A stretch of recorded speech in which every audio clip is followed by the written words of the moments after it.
católico contra el reino de taifas de Valencia y formó parte del ala izquierda en la batalla de las Navas de Tolosa, donde mostró su valor. El turno del caballero Simón del Puello. ¡Adelante! Partícipe en todas las campañas del rey Pedro II de Aragón, destacando en todas ellas por su gran valor. Estuvo a punto de perder la vida en la batalla de Muret, de la cual fue salvado gracias, dice, a la intervención divina.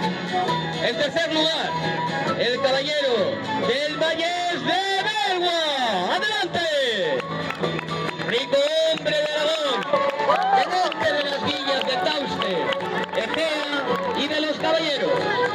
Combatió con el rey Pedro II de Aragón en todas las campañas de Valencia y en las batallas de las Navas de Tolosa y de Muret. El turno del caballero Orti Ortiz, alcaide de Toledo, con posesiones en casas del Tauste, Calatayud, La Almunia, Tarazona y San Martín del Río. Que haga su entrada el caballero Berenguer III de Empeza, comandante en jefe de la Compañía Catalana de Oriente, formada por los almorávides, nombrado duque del Imperio Romano de Oriente. Luchó junto a Federico II de Sicilia en la guerra de Calabria. Y el turno de Alonso de Fuenmayor. ¡Adelante!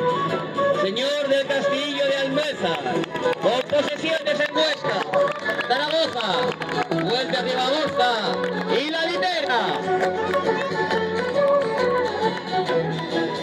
Bien, estando presentes todos los caballeros, procedamos con algo que era inexcusable en la época. Si hablamos de la Alta Edad Media, como ya